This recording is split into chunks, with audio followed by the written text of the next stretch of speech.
Bonsoir, du coup je vais vous présenter mon exposé pour le séminaire Informatique pour tous qui s'intitule Séparer les objets d'une image, une tâche automatisable.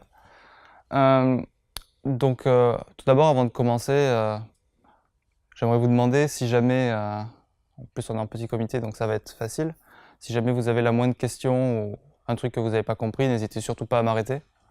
Ça serait dommage de passer à côté de quelque chose et de ne pas comprendre pour le reste de l'exposé. Donc voilà. Maintenant que c'est dit, tout d'abord, nous pouvons partir d'un constat qui est l'augmentation incroyable de la quantité d'informations visuelles. Donc que ce soit par les smartphones, donc maintenant presque tout le monde en est équipé et ils ont tous des caméras de plus en plus grande résolution. Les appareils photo haute résolution qui sont utilisés pour le tourisme, photographie ou quoi que ce soit. Ainsi que par exemple les caméras de surveillance ou tout autre système d'acquisition pour une tâche automatisée. Et ceci a une grande conséquence sur la quantité d'informations disponibles. Donc là, on peut voir la quantité d'informations dans le monde en milliards de gigabits de 2006 à pour 2019-2020, ça sont que des estimations, et probablement pour 2018 aussi, mais ça vous donne une idée. Donc on peut observer une croissance exponentielle de la quantité d'informations. Donc ceci offre une première motivation et se poser la question, une réponse à la question, donc pourquoi vouloir traiter automatiquement les images? Donc déjà, parce qu'avec cette augmentation exponentielle de la quantité d'informations, tout simplement, il n'est plus possible, humainement parlant, de traiter toutes ces informations. C'est-à-dire que l'homme n'est plus capable de visionner l'intégralité des images et des vidéos qui sont prises en temps réel. Et une deuxième motivation, parmi tant d'autres, mais que je peux vous donner, c'est de pouvoir automatiser certaines tâches de la vie courante. Donc on entend quand même beaucoup parler aujourd'hui des voitures autonomes, donc Tesla, Google, etc. Et donc l'idée c'est que pour pouvoir être autonome, ces voitures ont besoin de capteurs, notamment une information qu'on pourrait caractériser de visuelle, c'est-à-dire qui se rapproche de l'information que pourrait avoir un être humain. Bon, il y a aussi d'autres capteurs, mais ça en est un, et il est primordial de pouvoir analyser cette information sous forme d'image ou de vidéo qui arrive dans les capteurs d'acquisition de la voiture. Donc ceci rentre dans le cadre de ce qui s'appelle la vision artificielle. Donc je vais vous présenter un peu ce domaine, qui est un domaine de recherche extrêmement actif à l'heure actuelle. Tout d'abord le nom, que ce soit vision artificielle, vision par ordinateur ou encore computer vision en anglais. J'ai pris la définition de Wikipédia qui dit que la vision artificielle doit permettre à une machine d'analyser, de traiter et de comprendre une ou plusieurs images prises par un système d'acquisition. Donc ça rentre bien dans le cadre de ce que j'ai expliqué précédemment, que ce soit avec les voitures, les caméras de surveillance, etc. Un peu d'histoire du coup sur la vision artificielle. Donc le sujet débute, on peut dire débute en 1960, avec pour projet tout d'abord d'imiter la vision humaine pour la robotique. Donc pour la petite anecdote, à l'origine ça devait être un projet d'été, et ça s'est finalement transformé en sujet de recherche extrêmement actif jusqu'à l'heure actuelle, et qui est même à l'heure actuelle plus que jamais. En 1970, enfin du moins dans les années 70, ou au début de ces années-là, les bases de la vision artificielle sont posées, c'est-à-dire beaucoup d'algorithmes qui sont encore utilisés aujourd'hui et qui sont extrêmement pratiques, relativement simples avec le regard d'aujourd'hui, mais qui sont quand même primordiales pour la discipline, que ce soit par exemple des algorithmes de débruitage, des algorithmes qui peuvent permettre de détecter les bords dans une image, c'est-à-dire les bords des objets, ce genre de choses. Donc c'est dans ces années-là que sont produits tous ces algorithmes. Et jusqu'à l'heure actuelle, il y a eu d'autres très grandes innovations, et aujourd'hui, c'est-à-dire en particulier depuis même 2010, c'est un sujet extrêmement actif avec énormément de conférences tout autour du monde. Et, bon, si un jour vous devenez chercheur en intelligence artificielle ou dans des sujets liés comme le deep learning ou quoi, vous pouvez presque partir en conférence tous les mois si vous en avez envie. Donc quelques applications de la vision artificielle. Donc, je vous ai présenté quelques-unes tout à l'heure pour introduire le sujet, mais on peut en voir d'autres, que ce soit par exemple les procédés de contrôle, donc liés à la robotique, c'est-à-dire pour pouvoir automatiser des chaînes de production, etc., ou pouvoir contrôler la qualité des produits en sortie, ce genre de choses. L'idée, c'est de ne plus avoir de facteurs humains dans ce genre de chaîne, et donc de le faire par des machines qui ont besoin de capteurs, notamment visuels, pour pouvoir analyser. La navigation, encore une fois, les voitures autonomes qui occupent beaucoup de chercheurs à l'heure actuelle. La détection d'événements, alors ça peut être lié à ce que j'ai dit tout à l'heure, par exemple avec les caméras de surveillance qui participent énormément à l'augmentation de la quantité d'informations. C'est-à-dire, il faut qu'un système puisse dire quand il se passe quelque chose d'intéressant dans la vidéo observée. Et à l'heure actuelle, on est quand même capable de décrire beaucoup d'actions, c'est-à-dire de manière autonome, de dire si une photo montre quelqu'un, par exemple, en train de plonger, jouer au golf, jouer au foot, ce genre de choses. C'est-à-dire des actions qui sont quand même qui sont relativement difficiles à détecter pour une machine, et à l'heure actuelle, on est capable de faire tout ça. L'organisation d'informations, c'est-à-dire si vous regardez votre téléphone, s'il est relativement récent, à l'heure actuelle, dans vos photos, vous avez probablement la possibilité de voir les photos directement avec vos parents ou de voir les photos d'une certaine personne, etc. de manière complètement automatique, c'est-à-dire c'est jamais vous qui avez trié ces photos par personne, c'est simplement le téléphone qui a détecté qu'il s'agissait de la même personne dans les différentes photos et qui vous a créé les dossiers en fonction. Ou encore une application extrêmement importante qui est l'imagerie médicale. Que ce soit par exemple la détection de cancer, c'est-à-dire montrer une photo et être capable de dire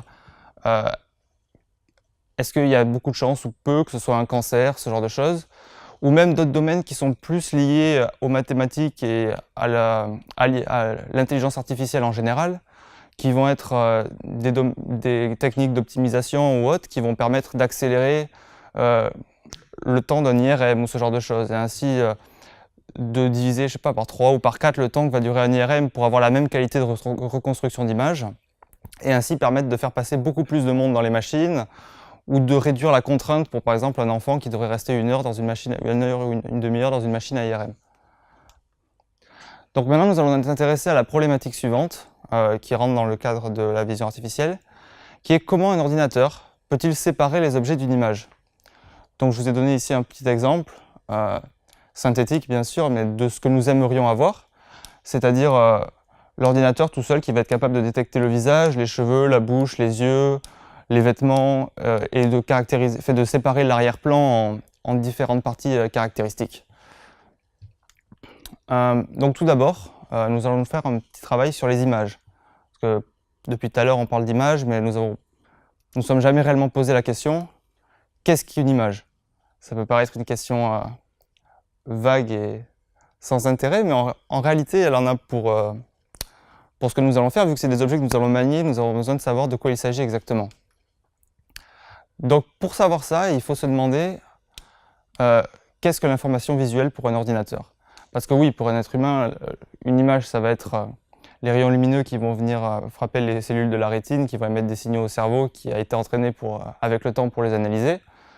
Mais pour un ordinateur, c'est loin d'être aussi... Enfin, c'est en quelque sorte plus simple, je dirais, mais loin d'être la même chose. Donc tout d'abord, il faut s'intéresser à comment l'information est collectée. À l'heure actuelle, on utilise des capteurs numériques qui sont composés l'image va venir se former sur une cellule comme ça, qui elle-même peut être divisée en toutes petites cellules qui vont être capables de détecter la composante de rouge, la composante de verte ou la composante de bleu dans notre image. Un peu cette fois-ci à l'image de la rétine, des cônes ou des bâtonnets, non des cônes je crois, qui vont venir capter l'intensité de chaque couleur. Donc ces cellules, dans la grande cellule photoréceptrice, vont être chargées de faire ces choses-là et vont donner l'information par localisation dans l'image. Donc, tout d'abord, une conséquence sur les images. Donc à gauche, vous avez l'image d'une côte, un paysage de côte, et à droite, vous avez un zoom sur cette image. Donc, en général, on emploie un terme de vocabulaire assez courant pour caractériser une image qui aurait cette allure-là. Qu'est-ce que ça pourrait être? Exactement. On pourrait dire que l'image est pixelisée. Bon, le terme vient directement de ce qui sert à contenir l'information visuelle dans une image, c'est-à-dire la plus petite division possible de l'image pour un ordinateur, qui est celle du pixel. Donc, quelle est l'information à stocker par pixel? Donc, nous l'avons vu, par le biais de la structure du récepteur tout à l'heure, qui avait des microcellules pour le rouge, le vert, le bleu. Donc déjà, il va falloir stocker par pixel la composante de rouge, de vert et de bleu. Autre chose importante, il va falloir stocker l'intensité de chacune de ces composantes. C'est-à-dire savoir si on est plus dans le rouge dans le bleu, dans le vert, et même la luminosité globale de l'image qui va être une fonction de l'intensité des composantes. Donc par convention, sur un ordinateur, on utilise cette information est stockée sur 8 bits sous forme d'entier, donc entre 0 et 255 inclus. Vous pouvez souvent le voir aussi sous forme d'un nombre réel entre 0 et 1, mais pour fixer les choses, on va prendre cette convention-là dans cet exposé. Et enfin, chose non négligeable, la position du pixel. C'est-à-dire que si jamais nous stockons l'information de chaque pixel sans stocker sa position, il va être difficile pour nous ensuite de reconstruire l'image. Alors je vais vous donner quelques exemples. Tout d'abord sur cette image synthétique, avec composée du coup de 6 lignes et de 2 colonnes. Donc l'image va être stockée sous forme d'un tableau, donc ayant la même forme que l'image affichée ici, donc 6 lignes et 2 colonnes, avec par intersection de lignes et de colonnes, du coup, la composante de rouge, de vert et de bleu dans la cellule correspondante. Donc voilà, on peut voir la partie bleue supérieure composée des 4 premiers pixels, donc a quand même une dominante dans le domaine du bleu, la verte dans le domaine du vert et la rouge dans le domaine rouge, par rapport relativement aux autres composantes bien sûr. Et maintenant sur une vraie image, donc je vous présente au passage l'image sur laquelle nous allons appliquer notre algorithme et faire les différents tests. Pourquoi cette image? Parce que notre but est de séparer les objets, et pour ça elle présente un petit challenge mais qui est quand même présent, qui est que déjà le nombre d'objets est assez important. Des objets différents partagent la même couleur, donc il faudra les séparer même s'ils sont de la même couleur. Des objets différents sont proches dans l'espace, du coup il faudra les séparer même s'ils sont proches dans l'espace. Et elle a aussi un autre avantage, c'est qu'elle est relativement pixelisée, donc avec relativement peu de pixels. Et donc les algorithmes que nous allons utiliser fonctionneront rapidement dessus. Et voici ce que donne la représentation de cette image en mémoire. Donc, je vous ai épargné la représentation complète. Mais donc vous pouvez voir, ça va être stocké dans un tableau représenté informatiquement, donc comme ceci. Mais avec du coup la représentation ligne par ligne et colonne par colonne, avec pareil à chaque fois l'information de rouge, de vert, de bleu par pixel. Donc à chaque fois là on a des valeurs relativement élevées vu qu'il s'agit des 2 premiers pixels et du dernier des 2 premières lignes et de la dernière. Donc on est dans l'arrière-plan qui est blanc, le blanc étant la superposition des autres couleurs, nous avons des valeurs relativement élevées des pixels. Et maintenant nous pouvons nous attaquer à la définition de notre problème, parce que depuis tout à l'heure nous parlons avec des termes relativement haut niveau, on peut dire, c'est-à-dire dans le sens où c'est du discours courant.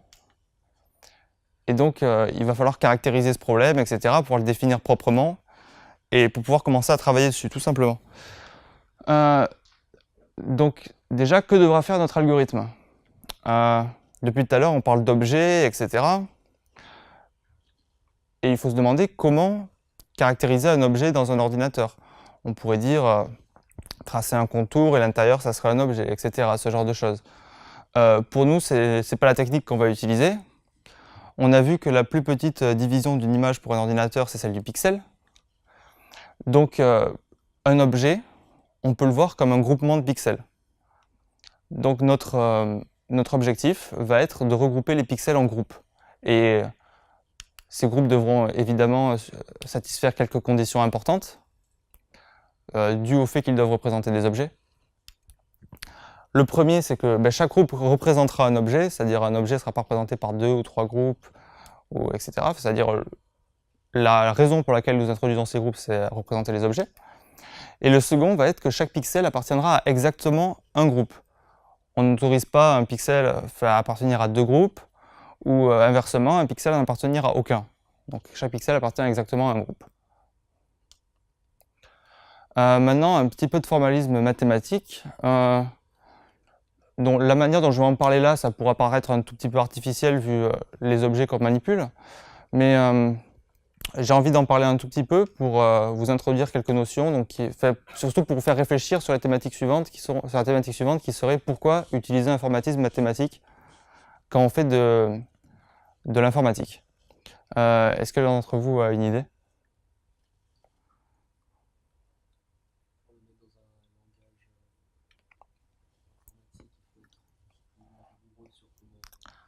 C'est ça, c'est exactement ça. Donc tu dis pour pour le mettre dans un langage mathématique, informatique, il faut être rigoureux sur ce qu'on écrit. Donc tout à fait. Et déjà, du coup, ça passe par une chose qui va être de clarifier le propos, c'est-à-dire de fixer les idées, d'avoir une idée propre sur les objets que nous voulons manipuler, de savoir à quoi ils ressemblent. C'est un peu ce que nous faisons depuis tout à l'heure, en quelque sorte, en regardant exactement à quoi ressemble une image et pas simplement en parlant avec des termes vagues sur les images. D'autres idées?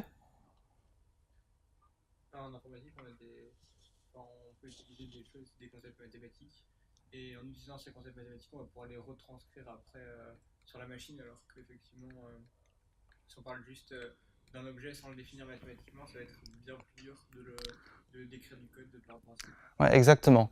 Exactement. Donc c'est lié du coup aux deux prochains points qui vont être déjà de rendre les choses compréhensibles par tous, en particulier par une machine, et aussi du coup de pouvoir utiliser des outils d'une théorie déjà existante. Ça rentre toujours dans le... Entre guillemets, ça va être de la communication, de rendre les choses... de transcrire les choses en termes mathématiques. Et aussi des outils. Donc pourquoi vouloir utiliser des outils d'une théorie déjà étudiée? On le verra par la suite. Si on arrive à ramener notre problème dans un espace connu ou ce genre de choses, on peut utiliser les outils de cet espace-là sans avoir à créer les nôtres, en utilisant les résultats de recherche d'autres collègues ou d'autres amis ou d'autres membres de la communauté scientifique ou n'importe qui d'ailleurs. Et du coup aller beaucoup plus vite et faire avancer tout simplement les choses plus rapidement. Donc voici pourquoi je parlais un peu d'artificialité, mais bon, c'était pour introduire ces notions-là. Donc tout d'abord, la formalisation de la notion d'image. Donc depuis tout à l'heure, c'est ce que nous utilisons, mais donc maintenant c'est défini proprement. Donc une image I est un tableau contenant les valeurs de ses pixels, avec ici encore une fois l'exemple sur l'image que nous allons utiliser. Et maintenant, quelque chose d'un peu plus intéressant qui va être de définir la notion de groupe, conformément aux restrictions que j'ai posées tout à l'heure, qui étaient que chaque groupe de pixels représente un objet et chaque pixel appartient exactement à un groupe. Donc ceci rentre dans la notion mathématique de partition. Donc selon votre niveau d'études, mais je crois qu'il y a dans la salle des gens au lycée, donc ça devrait être un concept nouveau probablement. Donc on appelle partition de I de taille K un ensemble de K ensemble de pixels tels que, donc tout simplement une division des pixels en K sous-ensembles. Chaque pixel appartient à au moins un ensemble de la partition, donc c'est ce qu'on peut voir ici. Donc la partition, c'est les découpages en couleurs. Ce qu'on peut voir ici, donc aucun pixel n'est laissé à l'abandon. Et aucun pixel n'appartient à plusieurs ensembles de cette partition. Donc là, on ne peut pas vraiment le voir parce que c'est en quelque sorte inhérent à la représentation sous forme de couleurs. Voilà, mais bon, bref. Vous comprenez ce que je fais, vous comprenez l'idée, c'est-à-dire que l'image est bien divisée et il n'y a pas de problème. Et du coup, maintenant, pour revenir à notre problème, donc si on fixe un entier K représentant le nombre d'objets à détecter dans notre image, on peut simplement représenter l'ensemble des objets de cette image comme une partition de l'image en pixels, en K ensemble de pixels. Maintenant, vers une description algorithmique. Donc c'est un peu la partie scolaire de l'exposé, entre guillemets, pour vous introduire les bonnes bases, et notamment des bases informatiques. Donc, qu'est-ce qu'il est important de savoir lorsqu'on construit un algorithme pour ne pas commencer à faire n'importe quoi? Je m'adresse en particulier ici aux débutants en informatique. Donc déjà, ce dont l'algorithme aura besoin pour travailler. Ce qu'on va appeler les entrées. Donc par exemple, je sais pas, un programme qui va calculer la somme de deux entiers. Il faudra quand même lui fournir ces deux entiers en entrée pour qu'il puisse en calculer la somme. Ou encore l'environnement dans lequel il a besoin de travailler. C'est-à-dire selon s'il doit se baser sur des choses qui ont été préfaites ou quelque chose qui existe dans l'état de l'ordinateur. Je vais prendre un exemple relativement concret. Peut-être certains me tueraient pour ça, mais imaginons, vous lancez un jeu et Windows ou peu importe, ou le jeu ou peu importe le système sur lequel vous êtes, vous répond que vous ne pouvez pas utiliser ce jeu-là parce que les pilotes graphiques ne sont pas à jour.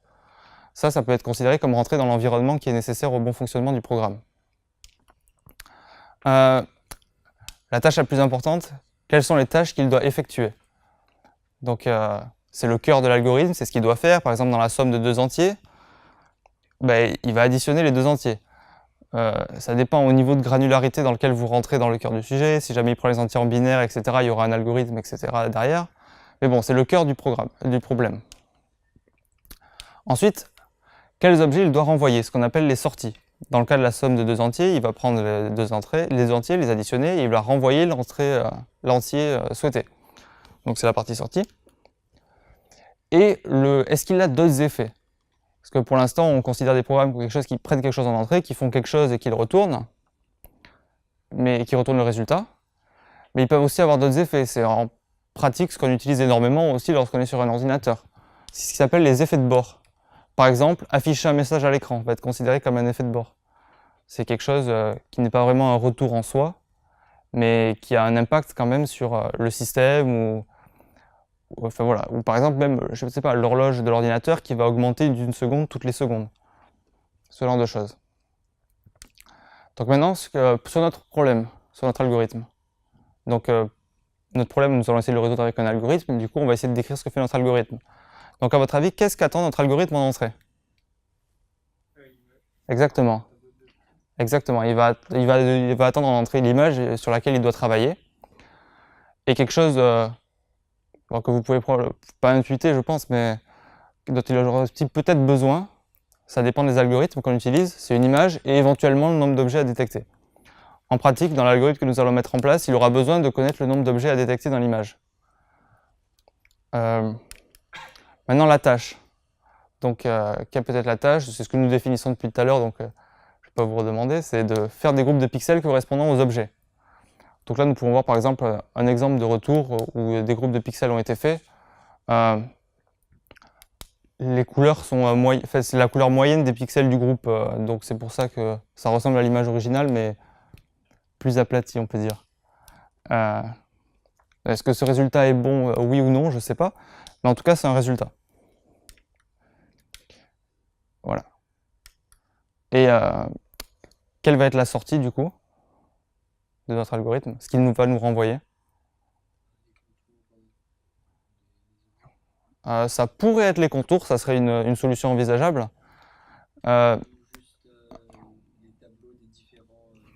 Exactement.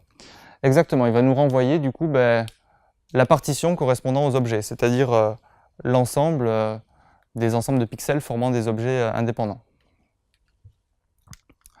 Et les effets de bord, à part si on veut afficher les résultats à l'écran ou ce genre de choses, mais bon, c'est pas non plus nécessaire au fonctionnement de l'algorithme. Donc on va supposer qu'on va prendre le cas dans lequel il n'y en a aucun. Sachant que si on veut faire des fonctions d'affichage ou quoi que ce soit, il nous suffira de les rajouter nous-mêmes. Maintenant, la partie intéressante, c'est comment résoudre le problème. Parce que si nous faisons un petit bilan de ce que nous avons fait pour l'instant, nous savons quoi faire. Nous l'avons même répété un certain nombre de fois. Mais pour l'instant, nous n'avons aucune idée de comment le faire. Et je pense que c'est pour ça que vous êtes tous venus ici. Donc, la question que nous pouvons nous poser, c'est en précisant le problème, comment faire pour avoir une partition de l'image représentative des objets?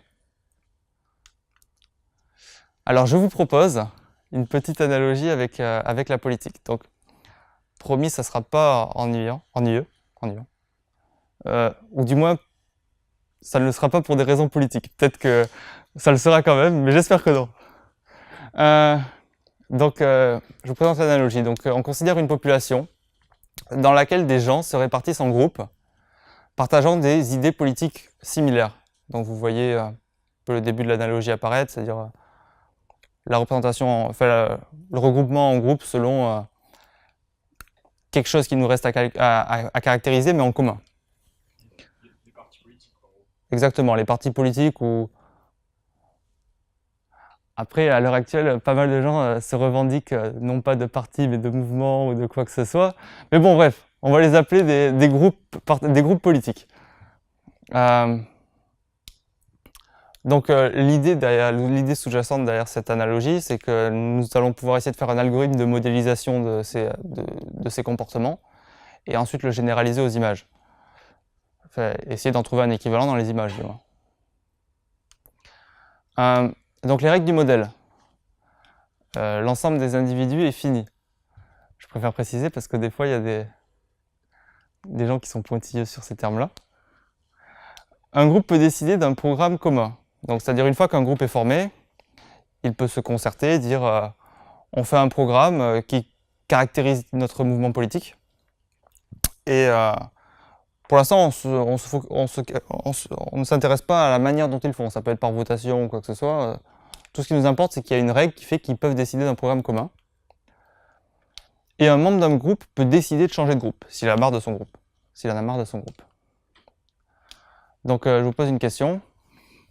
Que fait un individu lorsqu'un groupe a un programme plus conforme à ses idées que son propre groupe dans lequel il est actuellement? Exactement. Il va changer de groupe. C'est ce qui paraît naturel. Donc il change de groupe.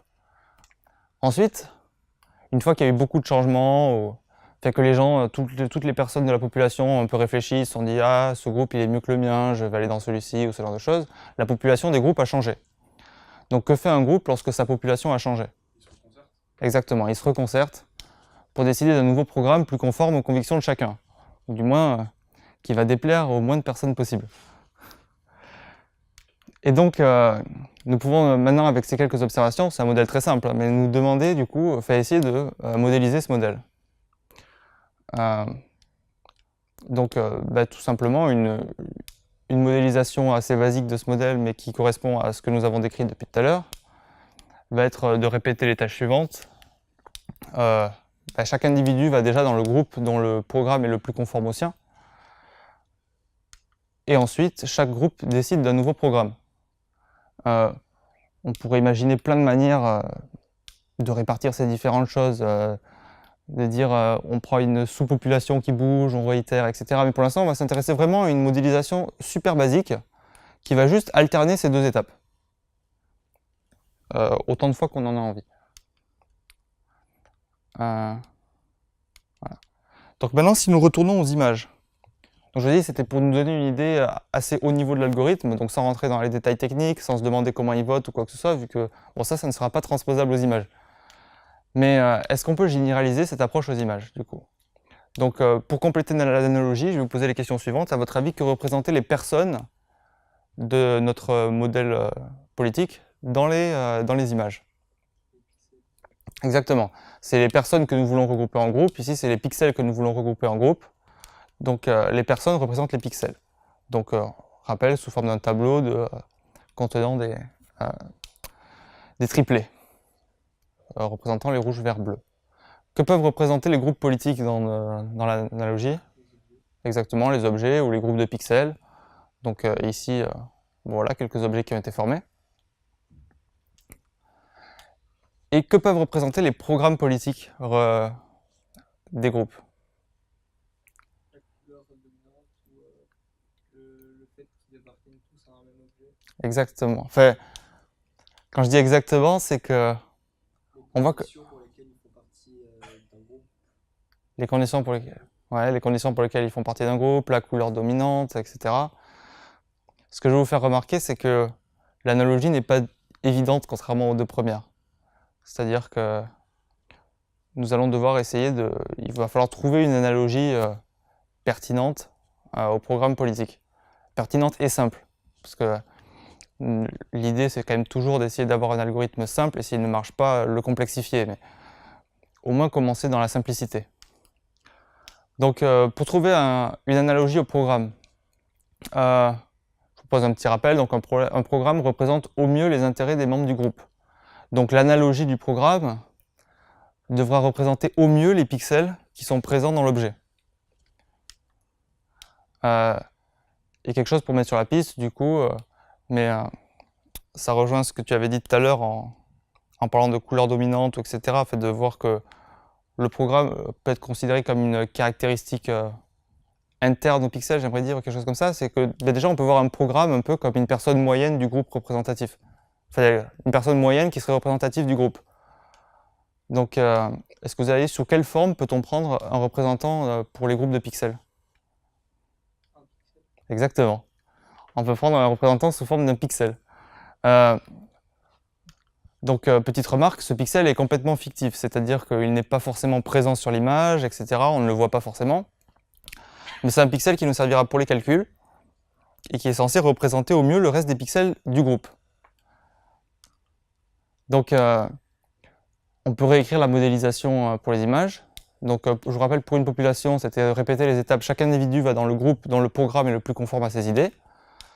Et chaque groupe décide d'un nouveau programme. Et on bouclait là-dessus.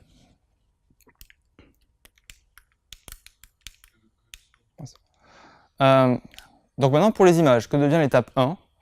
Ben, chaque pixel va dans le groupe dont le pixel représentatif est le plus proche. J'ai mis proche entre guillemets parce que c'est ce qu'il nous reste encore des choses à étudier là-dedans, à savoir qu'est-ce que ça signifie et comment le trouver, ce genre de choses. Et l'étape 2, les groupes décident chacun d'un nouveau pixel représentatif. Là encore une fois, c'est à l'heure actuelle extrêmement vague. Mais au moins, nous avons une base de l'algorithme sur laquelle nous pouvons travailler et continuer à nous poser des questions, continuer à chercher comment caractériser ce dont nous parlons et comment l'implémenter en machine, ce genre de choses. Donc voilà, question, quel est le problème? C'est ce que j'essaie de vous faire sentir depuis tout à l'heure, qui est que nous n'avons encore aucune idée de ce que signifie le mot proche ou encore de comment choisir un pixel représentatif. Donc pour ceci, il faut définir une notion de proximité, vu que bon, j'ai un peu forcé les choses en employant le terme proche, mais vous voyez l'idée, il faut pouvoir dire « Ah, ce pixel, je lui ressemble » ou « Ce pixel représentatif, il m'est similaire en quelque sorte » ou du moins plus similaire que tel autre pixel de tel autre groupe. Donc la notion de proximité, la question que nous pouvons nous poser, c'est comment donner un sens à la notion de proximité. Donc je vais vous poser cette question.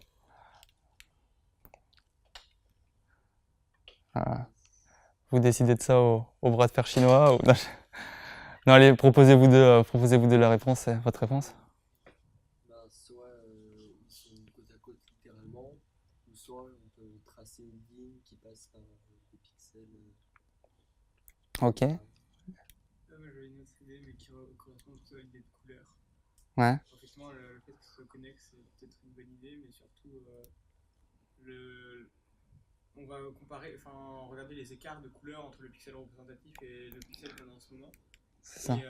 Et si par exemple on va avoir un pixel rouge et un pixel vert, donc ils vont avoir vraiment des chiffres qui sont très différents, et ça va pouvoir se voir au niveau de cette proximité. Et si par contre on a un vert clair et un vert foncé, il y a des chances pour que ça appartienne au même objet. Exactement. Je veux dire, les deux idées qui ont été proposées sont très intéressantes, dans le sens où il m'a été proposé déjà de voir plus ou moins si les pixels sont loin l'un de l'autre, ou du moins la longueur de la ligne pouvant les relier tous les deux. Et aussi de voir si les pixels ont plus ou moins la même couleur, ce genre de choses. C'est-à-dire de voir, basé sur le principe d'un côté que deux pixels proches appartiennent probablement au même objet, et deux pixels ayant des couleurs similaires appartiennent aussi probablement au même objet. Donc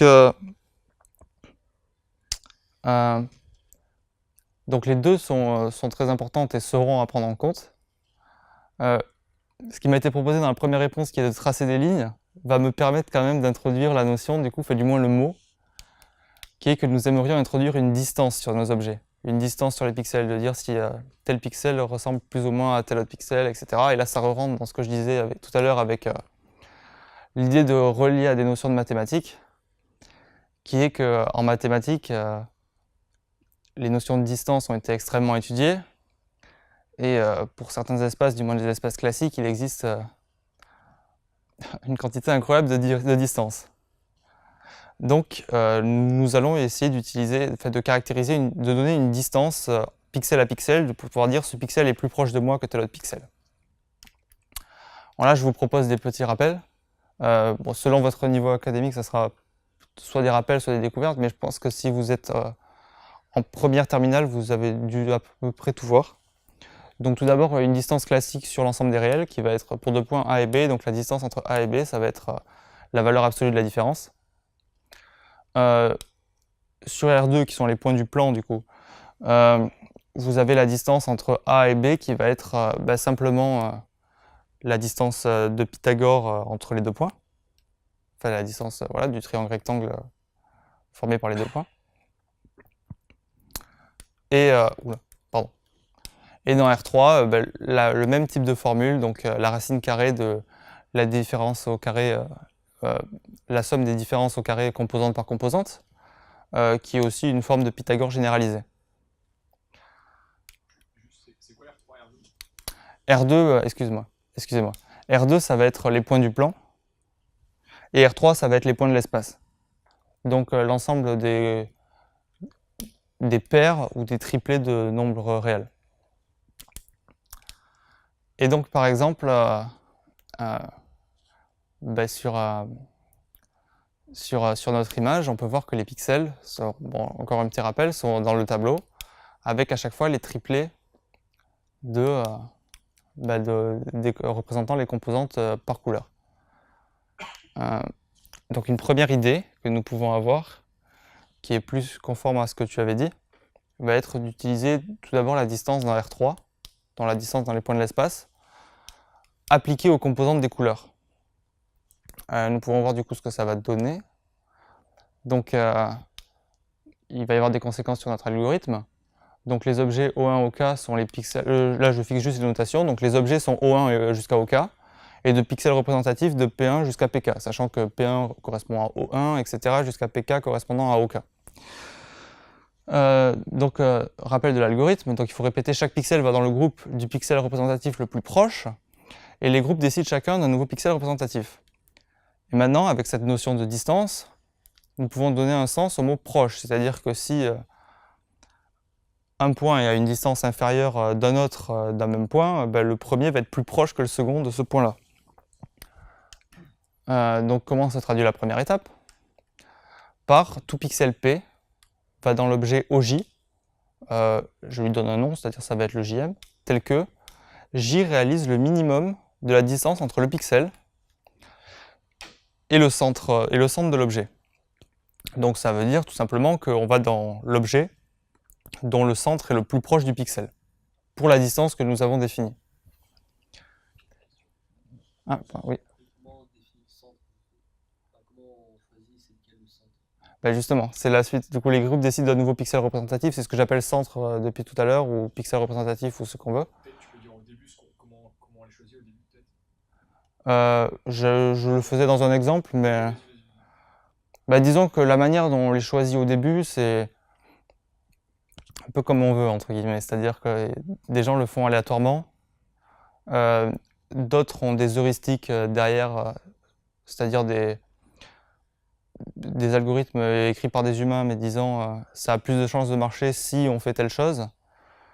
Mais en aucun cas, il y a de réelles preuves formelles du résultat. C'est-à-dire ça va dépendre du problème considéré et de l'embêtement qu'on a envie d'avoir en écrivant les programmes. Voilà. Donc ça, c'est complètement arbitraire. Mais du coup, oui, en effet, il faut toujours décider de comment placer un centre. Comment placer un pixel. Oui, j'ai employé de manière synonyme centre, pixel représentatif. Du coup, ce que j'ai appelé un pixel pour les gouverner tous. Donc voilà, comment trouver un pixel représentatif. Et c'est en réalité la partie vraiment intéressante de l'algorithme. Donc indice, nous pouvons regarder à quel point les pixels du groupe sont en désaccord avec le pixel représentatif. C'est-à-dire, pour retour à l'analogie avec la politique, c'est-à-dire plus que voir à quel point le programme va plaire à tout le monde, voir à quel point il va déplaire à tout le monde, et essayer de minimiser ceci. Donc, d'abord une question, comment mesurer le désaccord? Est-ce que quelqu'un a une idée? Pour chaque pixel, ça peut être un peu long, mais on regarde tous les autres pixels du coup. Ouais. Et on fait par exemple, on va faire la moyenne de tous les, ou juste la somme de toutes les distances entre les autres. Et on répète ça pour chaque pixel, on regarde celui qui minimise la somme des désaccords. Ouais, c'est ça. C'est lié dans le sens où ce que tu proposes, c'est de voir les distances pixel à pixel dans le groupe. Ça va de les sommer ou de faire une moyenne, ou bref, de faire une opération entre guillemets additive sur tout ça. Et plus cette quantité va être faible, plus le groupe va être en accord en quelque sorte. Mais ce que je vous propose, c'est au lieu de faire la distance paire à paire, c'est-à-dire de voir à quel point chaque pixel est en désaccord avec chaque pixel, pour le groupe en question, on a quelque chose qui est censé représenter l'ensemble des pixels du groupe, qui va être le pixel représentatif. Donc ce que nous pouvons faire, déjà, c'est réutiliser les distances. Et voilà, tout simplement, mesurer la distance au pixel représentatif, c'est-à-dire le centre de l'objet, plus que pixel à pixel. Ça pourrait aussi être une solution, mais celle-ci est déjà beaucoup plus simple dans un premier temps, je pense, vu qu'on l'a quand même créé pour représenter les intérêts du groupe. Et on peut mesurer du coup le désaccord total dans un groupe, qui va être la somme des distances de chaque pixel du groupe au centre du groupe.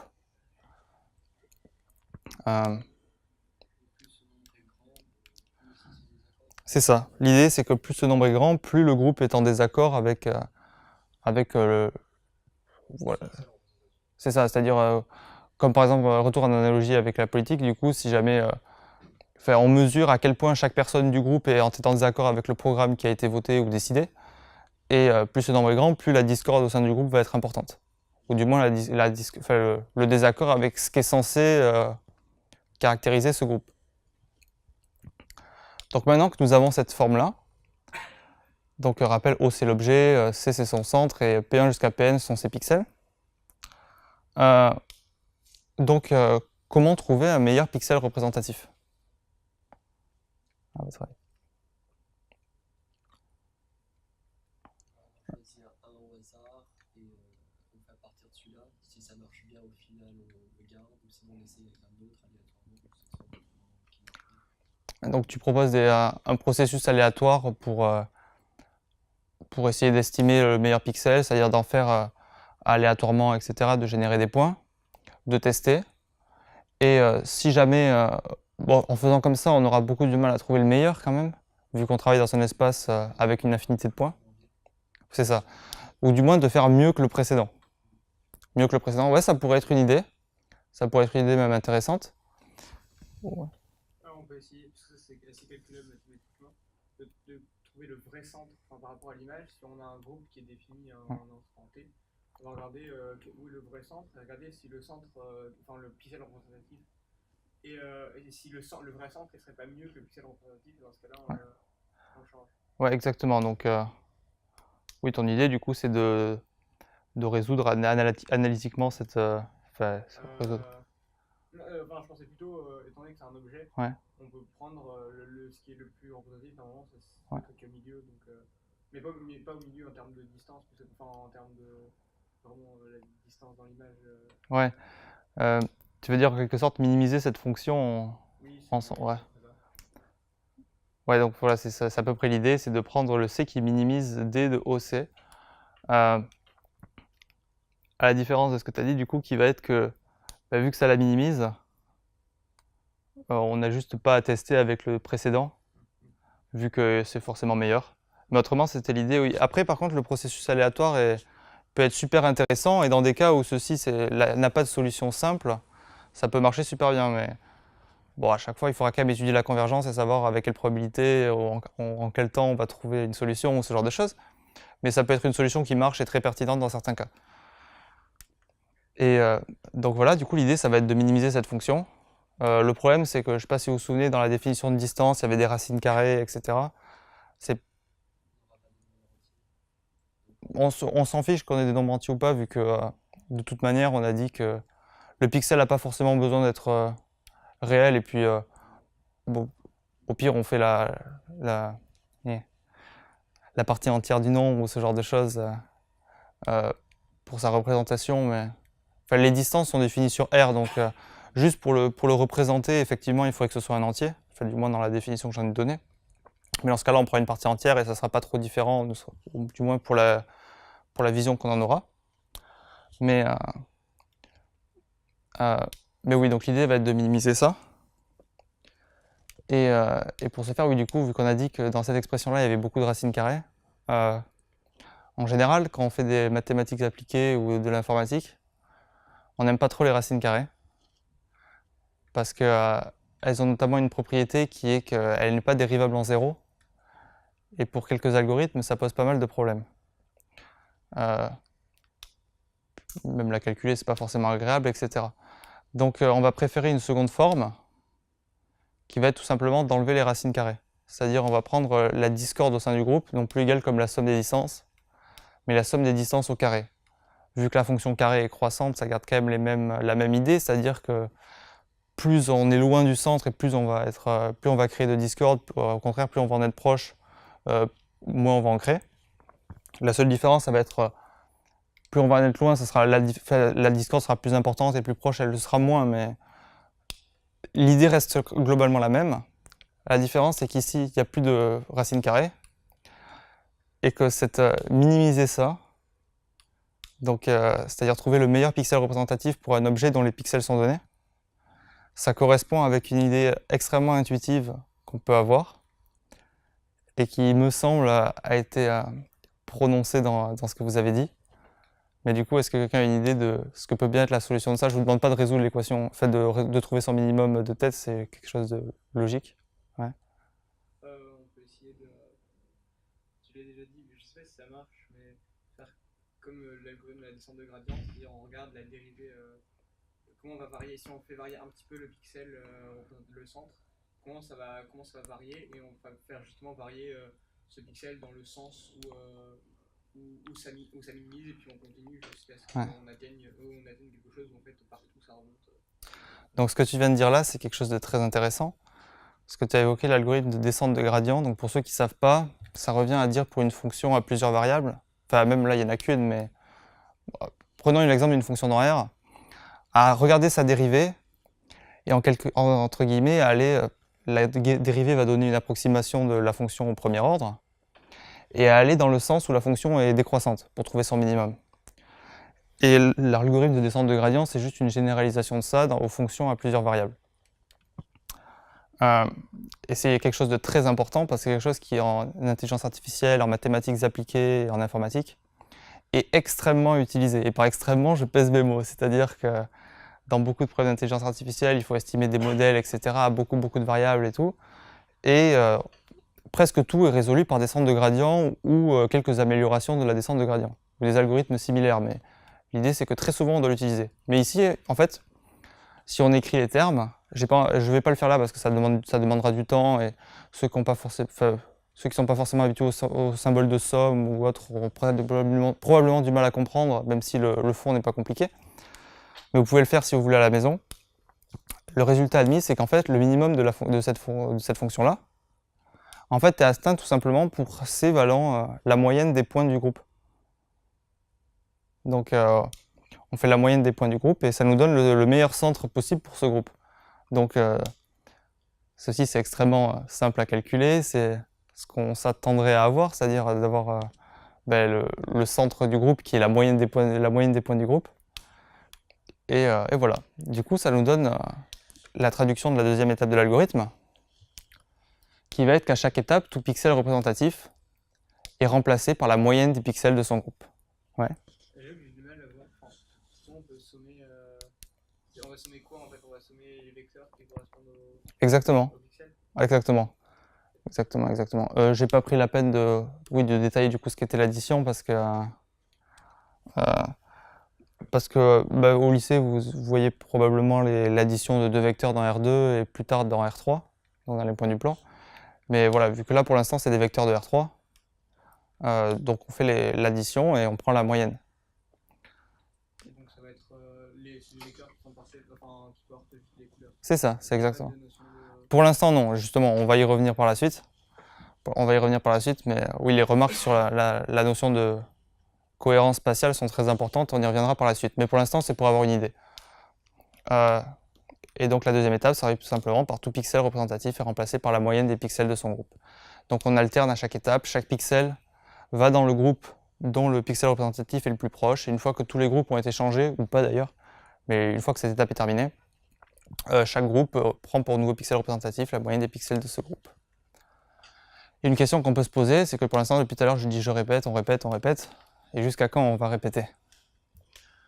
Donc jusqu'à quand continue-t-on à faire ces calculs? Est-ce que quelqu'un a une idée?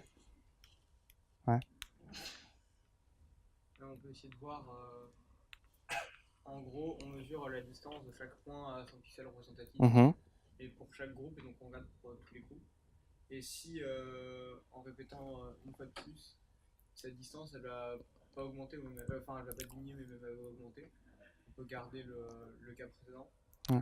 Mais le problème c'est qu'au début il peut y avoir des problèmes à la mise en place. Ouais, donc ce que tu veux dire, si on regarde en gros, on fait la somme des discords par groupe, ou on fait une espèce de fonction qui regarde pour toute l'image la discorde totale. Et tant qu'elle décroît, ça marche. Et une fois qu'elle décroît plus, on s'arrête quand elle arrête de décroître. C'est une solution que j'ai traduit par, que je vais traduire par on s'arrête quand il n'y a plus d'évolution. Et une seconde est tout simplement, on peut aussi fixer un nombre d'itérations à l'avance. Et en pratique, c'est ce qu'on va faire parce que ça marche très bien. Ou alors on attend jusqu'à ce qu'il n'y ait plus d'évolution. Donc l'algorithme devient donc, répéter un nombre fixé de fois ou alors jusqu'à ce qu'il n'y ait plus d'évolution. Tout pixel va dans le groupe dont le pixel représentatif est le plus proche, et tout pixel représentatif est remplacé par la moyenne des pixels du groupe. Et quelques résultats du coup, que je vais admettre de convergence, mais qui peuvent se prouver et qui peuvent être marrants à prouver. Donc il est tout d'abord que l'algorithme arrive dans une situation stable en un temps fini, mais pouvant être très long en pratique. Qu'est-ce que ça veut dire? Tout simplement, les centres sont entièrement déterminés, du coup, par les pixels du groupe, vu qu'on fait la moyenne à chaque fois. Donc le nombre de configurations dans lequel on peut être, c'est simplement de dire tel pixel va dans tel groupe, tel pixel va dans tel groupe, et à chaque fois il y a un nombre fini de configurations. Donc on sait que vu qu'il y a un nombre fini de configurations, on va arriver, il y a un moment où on va boucler, ou du moins on va repasser par les mêmes états. Et le fait qu'on boucle vient de ce deuxième résultat à admettre, qui est que la distorsion définie tout à l'heure, donc comme tu me l'avais proposé, la somme des discords au sein de chaque groupe, donc ça va être la distorsion de... C'est ce qui est défini comme la distorsion, du coup, qui est la discorde totale au sein de l'image. Et bien en fait, elle devient de plus en plus petite lors de l'algorithme. Donc, quand tu disais tout à l'heure, on peut s'arrêter quand ça remonte, en pratique, ça remontera jamais, mais par contre, on peut s'arrêter quand ça reste stable. Donc d'où est-ce que ça vient? Si vous voulez le regarder chez vous, je ne vais pas prendre le temps de le faire ici. Mais vu qu'à chaque pixel, on va dans l'objet le plus proche, la quantité ici va diminuer. Et vu qu'à chaque fois ici, on prend le minimum de ces choses-là, ça va encore diminuer. Et en pratique, du coup, ce que je vous disais, un nombre faible d'itérations de l'ordre de 10 permet d'obtenir des résultats satisfaisants. Donc un peu d'histoire sur cet algorithme, du coup, qui est maintenant entièrement décrit.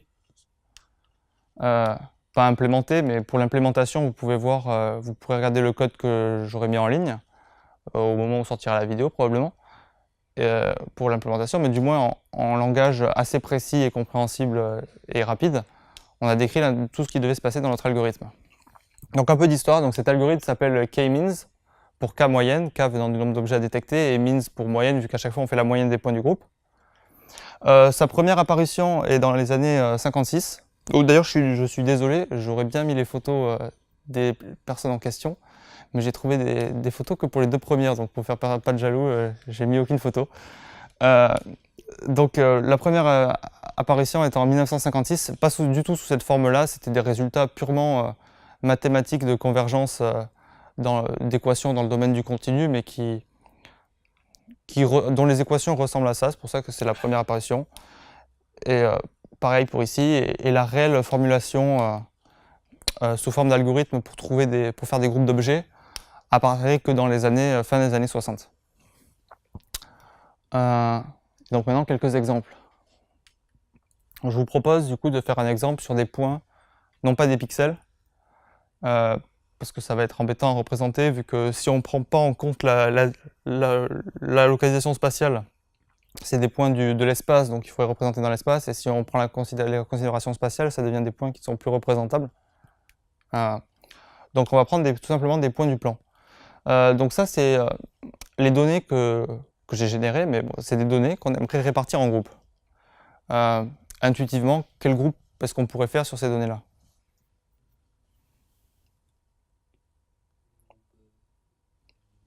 Oui, c'est ça. C'est-à-dire on aimerait avoir un gros ovale ici, un gros ovale ici et un gros ovale là, c'est-à-dire regrouper les points en trois groupes comme ça. Et c'est ce qu'on va essayer de faire avec notre algorithme. Donc rappelez-vous, je vous ai dit tout à l'heure que l'initialisation est arbitraire. C'est-à-dire la manière dont on associe les groupes et on place les centres au début est arbitraire. J'ai décidé de le faire aléatoirement, ce qui a donné ceci. Donc les croix représentent les centres de groupe et respectivement de même couleur les points de ce groupe-là. Donc là, les centres ne sont pas encore placés au centre, c'est juste des points qui sont apparus aléatoirement dans le plan et les associations sont faites aussi aléatoirement. Donc maintenant, nous allons voir ce que donne notre algorithme. Si vous vous rappelez de la première étape, elle disait chaque point va dans le groupe dont le centre est le plus proche. Première étape, ça nous donne ceci. Donc tous ces points sont allés dans le groupe rouge, ces points là-bas sont allés dans le groupe bleu, et les points verts ici sont allés dans le groupe vert. Comment? C'est déjà pas mal. Avant que vous posiez la question, parce qu'en voyant ces résultats-là, j'étais un peu perturbé. Intuitivement, on aimerait se dire, ce point-là, il est plus proche du rouge que du vert. Alors pourquoi est-ce qu'il est dans le vert?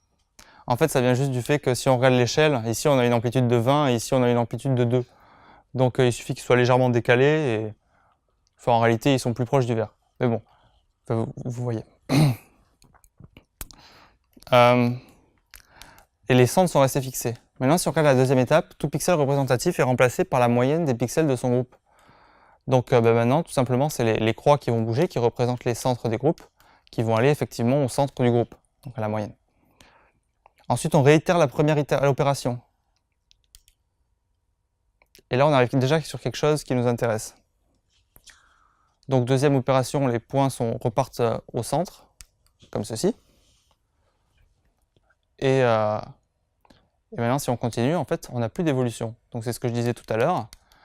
Si vous voyez ici, j'ai représenté au-dessus du graphique, j'ai représenté la fonction que j'ai appelée tout à l'heure de distorsion, qui mesure la discorde totale à l'intérieur des objets. Et on peut voir qu'effectivement, elle est décroissante, elle continue de décroître, et elle devient stationnaire à partir d'un certain moment. Elle n'évolue plus à partir d'un certain moment. Et dès qu'on détecte ceci, on arrête l'algorithme tout simplement. Et donc maintenant, qu'est-ce que ça donne sur notre image? Donc pour rappel, j'avais pris les distances pixel à pixel en considérant que la couleur. Donc voilà une initialisation. Donc pour clarifier les choses, j'ai représenté chaque pixel par la couleur du centre de son groupe. Comme ça, on peut voir directement sur l'image ce que ça donne. Donc ça, c'est l'initialisation aléatoire, c'est n'importe quoi. Là, je pourrais malheureusement pas vous représenter étape par effet, étape 1, étape 2, mais juste itération après itération ce que ça donne. Après une itération, on a ceci. Donc pareil, la fonction de distorsion, on peut voir qu'il continue de décroître. 2 itérations, 3 itérations, 4 itérations, 5, 6, 7, 8, 9, 10. Et je me suis arrêté à 10 itérations, vu que de toute manière, après, ça n'évoluait plus beaucoup. J'allais pas faire 200 slides d'itération. Qu'est-ce qu'on peut dire sur ce résultat? Ah, dans le sens où elle est plus jolie que l'image d'avant? Ouais. Mais dans ce que je disais de caractériser les objets, rappelez-vous, sur cette image-là, les pixels sont représentés par la couleur, enfin, ont été remplacés par la valeur du pixel moyen du groupe. Ça veut dire que probablement, si 2 pixels ont la même couleur, ils sont dans le même groupe. Sauf si 2 centres sont confondus, mais en pratique, ça arrive pas. Enfin, ça arrive pas. C'est très rare que ça arrive, donc on peut considérer que c'est 2 pixels du même groupe. Et il y a quelques problèmes, qui va être que par exemple, les 2 concombres, enfin je crois que c'est des concombres, mais probablement, en fait, sont dans le même groupe. Donc il n'a pas détecté qu'il n'y avait pas de concombres, qu'il y avait plusieurs concombres. Il a fait un seul groupe avec les mêmes. Et pareil pour ici les 2 piments verts, ce genre de choses. Même si...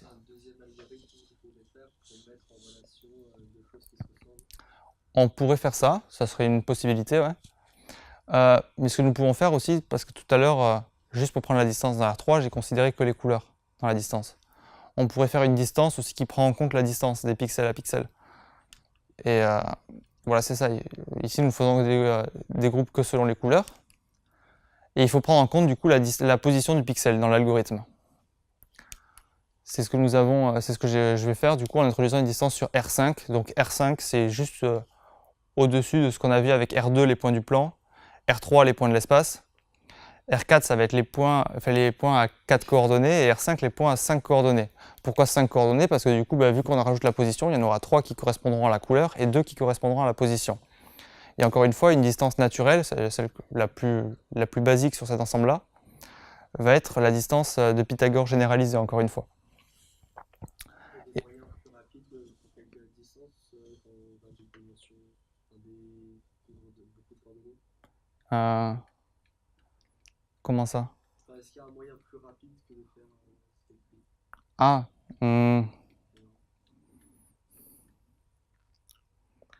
il y a des distances qui vont être plus simples à calculer que d'autres, parce que comme j'ai dit tout à l'heure, il y a beaucoup de distances. Là, le fait qu'il faille élever au carré, prendre la racine carrée, c'est des opérations certes basiques, mais pas aussi basiques que faire une addition ou une soustraction pour un ordinateur, qui va être plus long que ce genre de choses. Et donc effectivement, il y a d'autres distances dont je ne donnerai pas d'exemple ici parce que ça demanderait du temps et c'est des cours du supérieur, donc vous les verrez chaque chose en son temps, mais je peux vous dire qu'il existe plusieurs autres distances avec des expressions plus simples à calculer et qui iront plus vite informatiquement parlant. Mais autrement, sans rentrer dans des algorithmes spécialisés ou des choses comme ça, non, à chaque fois on va calculer ou... Enfin voilà, on va recalculer les distances à chaque fois et en pratique ça pose pas trop de problèmes. Mais du coup, qu'est-ce que ça donne? Donc pareil, j'ai remplacé... qu'est-ce que ça donne sur notre image de prendre en compte ça? Je vais pas réécrire tout l'algo, mais vous avez compris. Et pareil, les additions, on peut les définir composante par composante, etc. Mais ici, du coup, j'ai repris la même image. Encore une fois, les couleurs sont la couleur du pixel représentatif du groupe. Et à chaque fois, la croix représente la position du pixel représentatif du groupe. Et donc là, pareil, donc on commence avec une plus forte distorsion parce qu'on rajoute quand même des choses à sommer, etc. C'est normal qu'il y en ait une plus forte. Mais directement, on va décroître. Les pixels bougent et changent de couleur. Et la distorsion continue d'être décroissante. Et si on arrive à l'itération 10, on peut voir que le résultat n'est pas toujours incroyable, mais ça vient aussi du fait que notre algorithme est simple et qu'on a pris une distance simple, une distance assez basique. Mais les résultats sont quand même convaincants, c'est-à-dire que maintenant, encore une fois, les deux concombres ont la même couleur, mais ils ne sont plus dans les mêmes objets, vu qu'il y en a un dont le centre est ici, un dont le centre est ici. Visiblement, il a aussi fait des centres pour la peau des concombres, qu'il a détecté comme un objet, mais ici les deux poivrons verts sont bien détectés, la tomate est détectée comme un objet, les poivrons aussi, même si le centre est au milieu, vu qu'il n'y a que la peau du poivron, la moyenne va être au centre du poivron, ce genre de choses. Mais on peut voir que les résultats sont bien meilleurs. Et il a détecté aussi beaucoup d'objets dans un arrière-plan, comme un objet en part entière. Ça vient du fait que, vu qu'encore une fois la distance est simple pour pas trop s'embêter avec les calculs, etc., j'ai dû mettre beaucoup plus d'objets que ce qu'il y avait dans l'image. Il a fait des regroupements d'objets en arrière-plan, mais c'est pas forcément un problème. Après, on peut les éliminer avec des algorithmes après coup en disant si jamais c'est forcément fait, si c'est blanc, ça va être de l'arrière-plan, ou si c'est proche du blanc, etc., en fonction de l'image qu'on étudie. Mais l'idée, c'est que en rajoutant la position, ça marche directement beaucoup mieux. Maintenant, est-ce qu'on peut un petit regard critique sur l'algorithme? Bien que simple à comprendre et à implémenter, l'implémentation, vous pourrez l'avoir du coup quand il y aura le code en ligne, mais ça se fait en une trentaine de lignes, quoi. C'est loin d'être horrible. Il possède quand même de nombreux désavantages. Tout d'abord, il demande de connaître le nombre d'objets à détecter, ou du moins une quantité supérieure à ce nombre d'objets, sachant que certains seront en arrière-plan ou ce genre de choses, ou voilà, mais il demande au moins de connaître d'avoir une estimation du nombre d'objets à détecter pour pas faire n'importe quoi. Donc par exemple, un exemple, si l'exemple ici, je lui demande de détecter 5 objets, on peut voir qu'il fait des groupes un peu bizarres, et si je lui en demande 10, ça devient n'importe quoi, sur l'ensemble de tout à l'heure. Il est très dépendant de l'initialisation, c'est-à-dire la manière dont on place. En les plaçant aléatoirement, tout à l'heure ça marchait bien parce que c'était une structure un peu faite pour que ça marche, entre guillemets. Mais même sur cette structure-là, on peut avoir ce genre de résultat selon la manière dont on se place les points au début. Ça peut faire des résultats bizarres. Et il est bon pour faire des boules, vu qu'à chaque fois on dit on va dans le plus proche, et on prend le centre, etc. On voit bien que c'est une structure un peu qui va faire des structures compactes, entre guillemets. Mais il est très mauvais pour séparer des structures plus complexes. Par exemple ici, si on a ces deux structures-là, on aimerait bien qu'une des lunes soit considérée comme un objet et l'autre comme un autre. Et vu qu'il essaie de faire des boules, il détecte, il fait n'importe quoi sur cet ensemble-là, par exemple. Donc maintenant, nous allons voir, sans rentrer dans les détails, mais pour vous présenter d'autres techniques existantes et qui sont des techniques connues et extrêmement importantes en intelligence artificielle, et les comparer à cet algorithme-là. Tout d'abord, l'algorithme de min-shift, qui est, quand on fait un cours de détection d'objets dans les images ou ce genre de choses, est présenté immédiatement après K-means en général. Donc il apparaît, ses premières traces dans les années 70, et réellement il commence à être utilisé dans les années 90. Donc encore une fois, dans les années 75, c'était pas du tout la forme dont on le connaît maintenant, mais c'était les équations continues qu'il y a derrière commençaient à être posées. Il ressemble à K-means, c'est pour ça d'ailleurs qu'il s'appelle min, qu'il y a aussi min dans le nom, parce qu'on fait à chaque fois on fait des moyennes et on va converger petit à petit en faisant des moyennes. Cependant, il n'y a plus la notion de groupe, c'est-à-dire qu'à chaque itération, tous les pixels, tous les points représentant les pixels vont bouger, selon des fonctions que je ne vais pas décrire ici, mais pour vous donner une idée, tous les points vont bouger. Et en fait, ils vont bouger, et au fur et à mesure de l'algorithme, si ces points se sont assez rapprochés les uns des autres, c'est-à-dire qu'on va avoir des dynamiques dans lesquelles les points vont se concentrer autour de faire des petits amas de points, et c'est une fois qu'ils seront concentrés en amas de points qu'on va dire cet amas forme un objet, cet amas forme un objet, et en revenant au pixel à l'origine, du coup, à l'origine de cette convergence, on pourra dire du coup ce pixel appartenait à tel objet. Donc il possède de nombreux désavantages, vu que tous les pixels bougent et qu'en fonction des pixels dont ils se rapprochent, on va dire ils forment le même objet ou pas, ça ne demande pas de connaître le nombre d'objets, ce qui est quand même quelque chose de pas mal. Et il donne de meilleurs résultats sur les images. Un inconvénient, par contre, il est plus lent. Et il demande toujours d'estimer des paramètres, c'est-à-dire on n'a plus besoin de donner le nombre d'objets, mais dans les équations qu'on utilise, il faut rentrer des paramètres manuellement, adaptés au problème, entre guillemets, et donc il demande toujours d'estimer des paramètres. Mais voici le genre de résultat qu'on peut obtenir.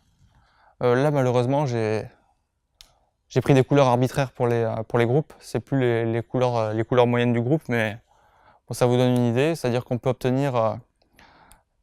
on a des meilleurs résultats dans certains cas et similaires dans d'autres, mais ça vient aussi pour vous montrer qu'avec des paramètres mal estimés, on a des résultats pas forcément top, c'est-à-dire qu'encore une fois, ici aussi, les deux concombres sont confondus. Ça vient du fait que les paramètres n'étaient pas assez précis. En revanche, on peut voir que déjà, il sépare beaucoup mieux l'arrière-plan, et certains objets qui avaient du mal à être séparés, comme les navets en bas, ou le chou rouge, je sais pas, mais sont bien caractérisés ici. Un autre qui est l'algorithme de spectral clustering, ou spectral clustering, qui est beaucoup plus récent, qui est un sujet très actif des années 2000 à 2010, et qui est encore un sujet de recherche aujourd'hui, mais moins, disons, qui lui possède un principe complètement différent. C'est-à-dire qu'il va construire un graphe avec nos données. Un graphe, c'est ce qu'on entend au sens de graphe, dans le sens où ça va être des points reliés entre eux. Et si vous voulez une spécification, savoir plus que sont des graphes, je crois qu'il y avait un exposé Maths pour tous de l'an dernier qui parlait des graphes. Donc vous pouvez le regarder et qui sera sans doute très bien comme introduction au principe de graphe. Et ensuite, il analyse ce graphe avec des notions d'algèbre assez abstraites et assez avancées. Assez avancées, niveau Bac plus 2, Bac plus 3, mais je ne rentrerai pas dans les détails, mais il utilise des notions d'algèbre pour apprendre sur les données à partir du graphe qu'il a construit avec. Comme avantage, il demande de ne pas connaître le nombre d'objets. Il marche beaucoup mieux sur des structures complexes, comme on avait vu tout à l'heure, où K-means n'arrivait qu'à faire on appelle souvent des blobs en informatique, en anglais, mais des amas de points sous forme de boules. Inconvénient, il est plus compliqué à comprendre, et il demande encore et toujours d'estimer des paramètres pour la construction du graphe. mais je peux vous donner un exemple de résultat. Donc ça, à gauche, c'est ce que nous voulons. Au centre, c'est le résultat d'un algorithme de spectral clustering. Et à droite, c'est ce que je vous avais montré tout à l'heure avec un résultat de K-means. Donc si vous devez retenir quelque chose, c'est qu'il marche beaucoup mieux pour des structures complexes. Et qu'en pratique, il est extrêmement utilisé, non pas pour les images, mais pour ce qui est détection de communautés ou etc. dans les réseaux sociaux, ce genre de choses. Combien de temps ça a pris pour chacun à peu près? C'est quoi la différence de temps que ça prend? Non, celui-ci, il est pas très rapide, il est pas très lent, l'algorithme de spectral. Enfin, ça dépend encore de la taille du graphe, mais enfin, sur des ensembles de cette taille-là, on peut avoir des résultats en même moins d'une seconde. Et encore, là c'est un peu une présentation de ce qui se fait quand même en intelligence artificielle et qui sont des algorithmes très importants. Aussi pour vous donner un éventail de ce qui se fait et peut-être vous donner envie d'aller dans ces domaines-là.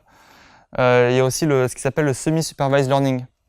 Donc l'apprentissage semi-supervisé. D'où vient le terme supervisé? Depuis tout à l'heure, aucun humain n'a eu besoin de dire ça c'est telle chose à l'ordinateur ou etc. C'est-à-dire depuis tout à l'heure, l'ordinateur prend des données, fait un algorithme dessus et renvoie un résultat.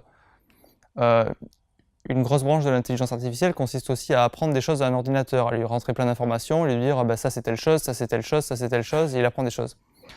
Là, apprentissage semi-supervisé, parce que en fait on donne une information partielle sur la nature des pixels, ou de carrés de pixels, ou de petits bouts de petites informations sur l'image. Par exemple, on va dire ça c'est un bout de navet, ça c'est un bout de ci, ça c'est un bout de ça.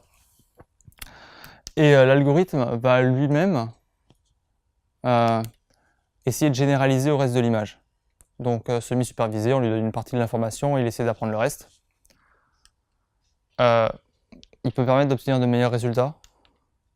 Il marche bien sur les structures complexes.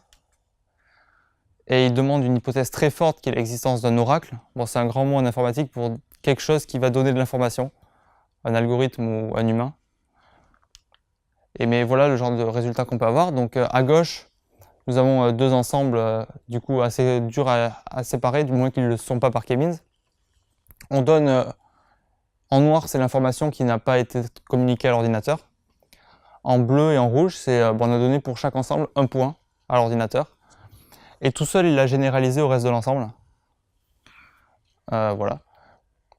Donc ça, c'est voilà, c'est une application pour séparer des points. Ça peut être utilisé sur les images, mais pas que, etc. Donc c'est quand même aussi une branche assez importante de l'intelligence artificielle.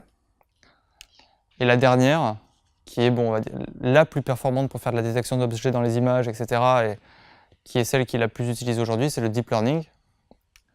Si vous voulez plus d'informations, je vous renvoie donc à l'exposé de Lucas d'il y a quelques semaines ou quelques mois même, peut-être maintenant, sur le deep learning, dans lequel il présente des réseaux de neurones pour notamment reconnaître l'écriture manuscrite d'un nombre, c'est-à-dire voir un nombre écrit, un 2, et dire que l'algorithme dise ça c'est un 2 ou ce genre de choses. Mais pour présenter de manière rapide, le deep learning, c'est basé, enfin pas basé, mais ça utilise en très grande partie ce qui s'appelle des réseaux de neurones. C'est un mot que vous avez probablement déjà entendu et qui peut faire peur au début. En réalité, c'est juste une grosse machine qui essaie de prédire des choses et qui utilise ce que tu disais tout à l'heure de descente de gradient ou ce genre de choses. Enfin, c'est beaucoup plus dur à trouver les bons paramètres, mais ils s'apprennent tout seuls, entre guillemets, dans le sens où on va donner des informations à la machine et elle va trouver les bons paramètres.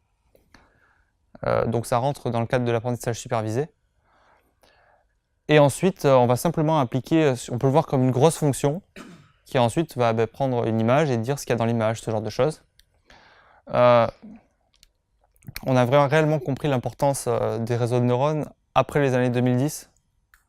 Ils ont permis d'exploser les scores dans certaines compétitions de Go. Voilà, par exemple, le jeu de Go, c'est des réseaux de neurones? Ah ouais, ok. C'est quoi du coup? Je sais qu'il y a une autre. Le reinforcement learning, ça n'intervient pas. Si, c'est du reinforcement learning, mais avec des réseaux de neurones. Ok, d'accord. Ok. Du coup, reinforcement learning plus réseau de neurones pour les jeux de Go. Ok. Ouais, mais par exemple aussi en imagerie, La vision artificielle, il est souvent organisé des compétitions où le but, on donne une grosse quantité de données. Et le but, c'est de prédire le plus de choses sur ces données-là, enfin, du moins de faire le meilleur score, de faire le meilleur score que les autres. Et c'est ça, il a été pulvérisé par un réseau de neurones alors que personne ne l'utilisait à l'époque. Et ça, c'était après les années 2010, et c'est là qu'on a réalisé l'importance de ces objets-là, et qu'on a fait que le domaine a explosé. Et donc, qu'est-ce qu'il présente comme avantage? Déjà, il ne demande pas de connaître le nombre d'objets. Il donne de bien meilleurs résultats sur les images, et quand je dis bien meilleurs, c'est vraiment bien meilleur. Ils ont non seulement la possibilité de détecter, mais aussi de reconnaître les objets, c'est-à-dire de dire automatiquement, bah, ça c'était un concombre, et en plus je l'ai trouvé dans l'image. Comme inconvénient, il demande une puissance de calcul vraiment colossale, enfin, du moins pour les meilleurs réseaux de neurones, pour entraîner les réseaux. C'est-à-dire, comme je disais tout à l'heure, c'est de l'apprentissage supervisé, donc on donne de l'information au réseau, il apprend des paramètres, il apprend, et après ça nous retourne une grosse fonction, une grosse fonction qui est capable de prédire des choses. Et pour faire cet apprentissage, la quantité de calcul est colossale. Ça peut demander des mois, des semaines ou des mois d'entraînement sur les ordinateurs les plus performants du monde. Donc ça, c'est un inconvénient. En revanche, une fois que le réseau est entraîné, il peut très bien être utilisé sur n'importe quelle machine, une machine normale que tout le monde peut avoir. Et il demande aussi de très grosses bases de données. Vu qu'il faut apprendre des choses au réseau de neurones, il faut qu'à un moment, un humain dise bah, ça c'est une photo de chat, oui c'est une photo de chat, ça c'est une photo de chien, oui c'est une photo de chien, etc. Et ça demande à beaucoup de gens ça demande beaucoup de travail humain pour permettre d'apprendre des choses au réseau de neurones. Mais les résultats sont assez incroyables, c'est-à-dire qu'en lui montrant une image comme ça d'un trafic, il va être capable non seulement de séparer les objets, donc les voitures, le vélo, les éléments de la circulation, mais aussi de dire de quel objet il s'agit, etc. Et ça, ce genre de résultats, c'est des résultats qui sont apparus dans les 10 dernières années. Donc, en conclusion, qu'est-ce que nous avons vu lors de cet exposé? Tout d'abord, nous avons vu la manière dont les images sont représentées dans un ordinateur. Nous avons décrit notre problème et de manière générale appris à décrire un problème, ou du moins à essayer de se rapprocher d'un problème qui peut être résolu par un ordinateur. Décrire le comportement que devait avoir notre algorithme. Et par ceci, j'entends aussi, pour les novices en informatique, voir ce à quoi il est important de penser avant même de commencer à écrire un programme. Intuiter une solution avec une analogie, avec la politique, mais ça pour dire que souvent, en mathématiques, en informatique, en physique, faire les analogies, ça peut permettre de comprendre les choses et d'intuiter des idées. Décrire l'algorithme de Kalniz de manière précise, étudier son comportement et ses limites, comparer cet algorithme à d'autres algorithmes célèbres plus ou moins récents. Et voilà, donc en ouverture, je peux dire que tout d'abord la vision artificielle est un domaine extrêmement actif. Il reste encore énormément de recherches à faire dans ce domaine ou dans des domaines connexes comme tous les domaines de l'IA tous les domaines de l'IA. C'est aussi un secteur avec beaucoup de postes disponibles dans la recherche académique publique, dans des grandes sociétés comme Facebook, Google ou Amazon, ou encore dans des startups et probablement plein d'autres. En tout cas, je vous remercie de votre attention et si vous avez la moindre question, n'hésitez pas à la poser.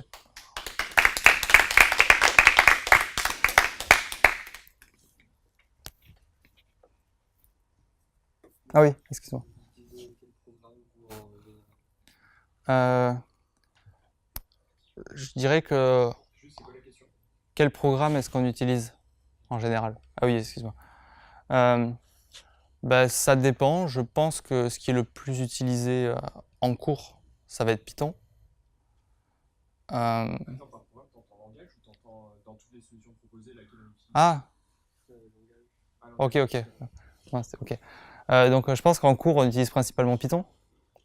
Il y a aussi comme standard dans la recherche MATLAB encore. Même si de plus en plus de gens passent sur Python, MATLAB est encore beaucoup utilisé. Je crois que certaines boîtes ou certains groupes de recherche utilisent Go aussi, qui est un nouveau langage créé par Google, il me semble. Et sinon, pour tout ce qui est deep learning et réseau de neurones, il y a deux grosses bibliothèques qui sont utilisées de manière égale, qui vont être TensorFlow, qui est quelque chose qui permet de faire facilement des réseaux de neurones, qui est développé par Google, et PyTorch, qui est l'équivalent développé par Facebook. Et ça, c'est ces deux grosses... Enfin voilà, c'est ce qui permet de faire des réseaux de neurones de manière assez simple. Et voilà. Moi j'ai une question justement par rapport à ton trouvé aussi, mais est-ce que c'est possible justement est-ce que ça marche bien de ne pas utiliser le deep learning et est-ce qu'on a des bons algos qui quand même arrivent à reconnaître par exemple des chiffres, mais en visual artificial, en intelligence pour la vision, mais sans aucune Ouais. connaissance, parce que ça coûte quand même très très cher à avoir des gros stocks de données, etc., qui sont rentrés. Donc, En pratique, de reconnaître les chiffres, ça se fait très bien avec relativement peu de données d'ailleurs. Enfin, Lucas l'a fait dans son exposé. Il a même entraîné le réseau en live, donc ça n'a pas pris trop de temps, ni trop de puissance. Mais enfin, les meilleurs résultats, et quand j'entends meilleurs résultats, c'est quand même d'assez loin sur des problèmes de reconnaissance. Ça reste des réseaux de neurones. Après, il y a dans la vision artificielle, il y a plein d'autres algorithmes et il y a encore beaucoup de recherches actives sur des choses qui n'ont rien à voir avec les réseaux de neurones. Des algorithmes purement pratiques sur l'image, de traitement des données, de débruitage par exemple, etc. Qui ne vont pas du tout utiliser des réseaux de neurones. Mais pour les problèmes de reconnaissance, les réseaux de neurones sont quand même bien meilleurs actuellement.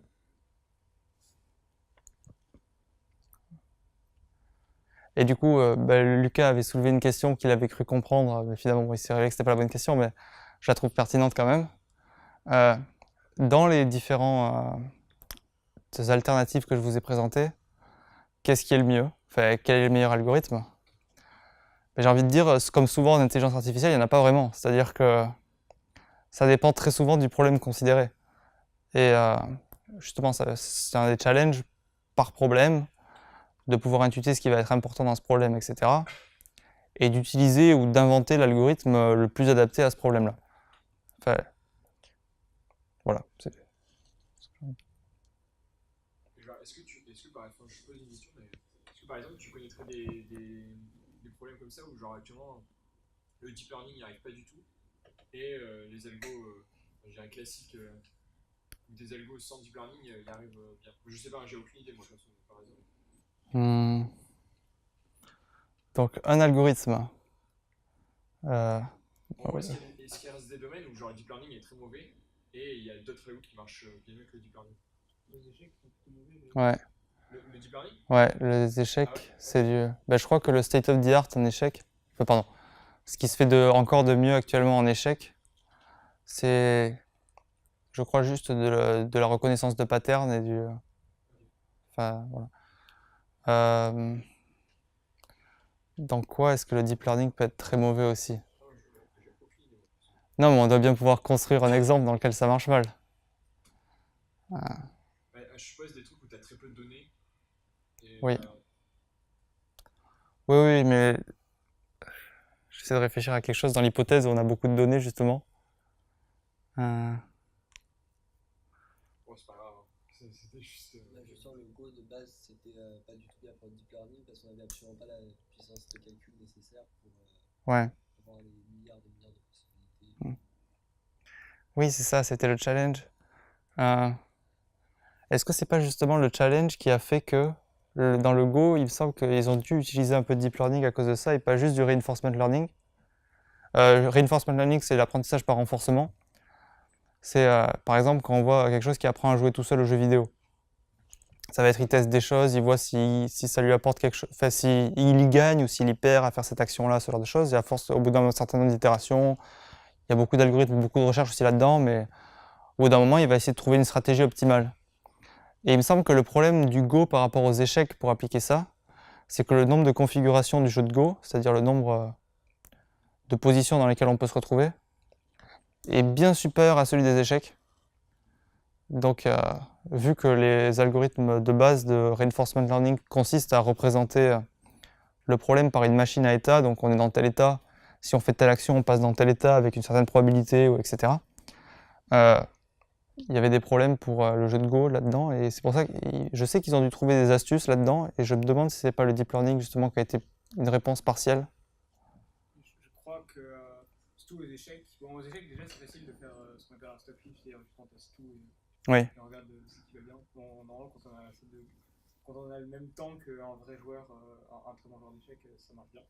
Mais bon, jeu de Go, de base, ça c'est pas possible, mais je crois surtout, c'est pour ça qu'on a utilisé le deep learning, c'est qu'aux échecs, on a une espèce de distance par rapport à un match gagné ou un match perdu qui est juste, on associe à chaque pion, à chaque pion une valeur. Mhm.